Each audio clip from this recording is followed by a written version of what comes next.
Yo guys, what is up? So I'll be showing you some progress I've made on my CLI Tetris game. So this game is in C++.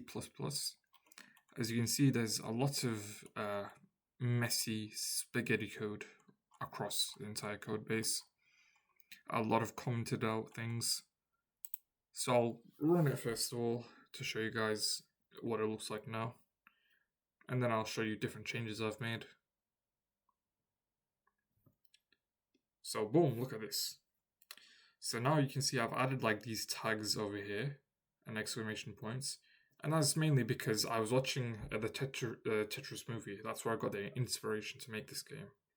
So in the movie, this is how the original Tetris game kind of looked like.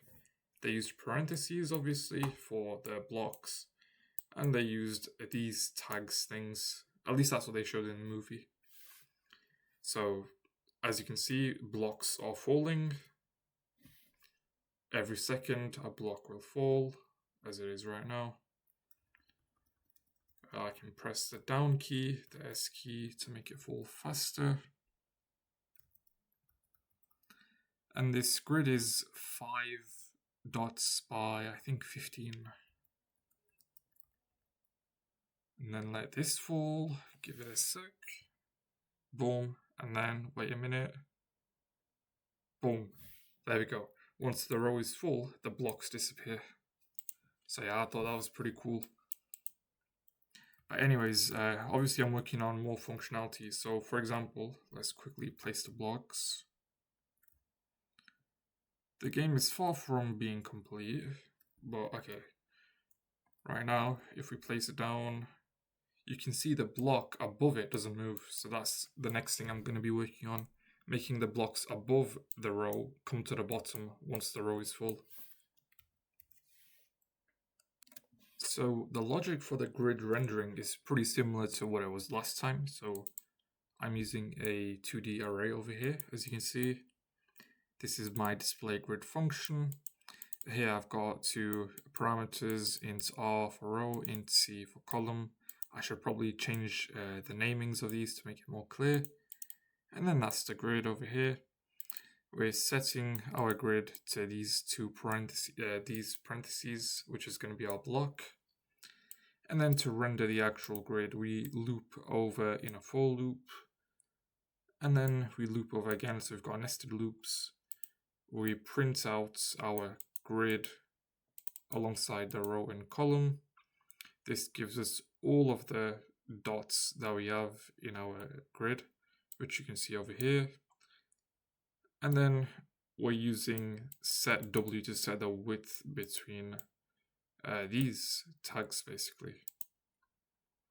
And as you can see over here, we have our for loops over here to render the dots. So basically these nested loops are being used to render the dots in the grid, and these nested for loops at the top over here is being used to, I guess, structure out the grid for things like spacing, for, you know, the UI and other things, creating spaces, etc. So to make the blocks fall from the top to the bottom, the way I'm doing it is I've set a variable called speed to 20, and then I've set a counter to 0, which is speed count. And then over here, I'm using sleep for 50 milliseconds. This will delay the program by 50 milliseconds. And then I've got a counter incrementing while this loop is going on. So basically, this loop will go through this every 50 milliseconds, and every 50 milliseconds the speed counter will count up by 1 each time the loop loops over.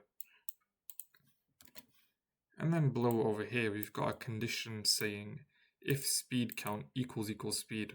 So if our speed count equals speed, which is 20, that means 1 second has passed, because what is it, 20 multiplied by 50 is 1 second. So we set the speed count back to 0. We make sure to stop duplication by resetting the grid dots to the dots when it comes down. Because if we don't have this over here, the block is going to duplicate itself as it's coming down. So this will replace the block that's coming down with a dot once it's been on that position.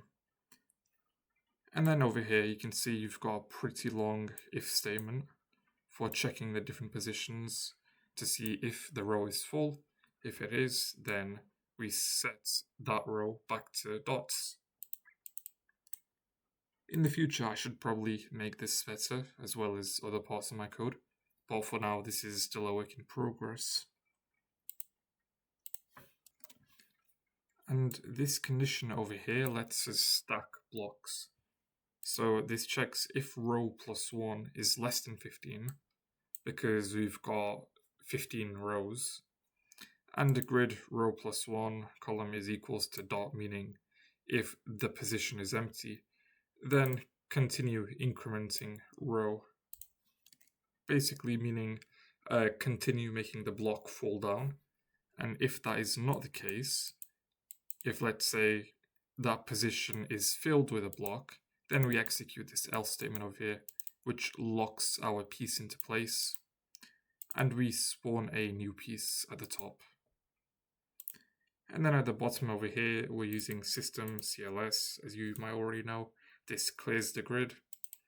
And then we've got our display grid function with the grid, row, and column positions. So yeah, I thought I'd share some progress on my game. Hopefully you guys enjoyed it.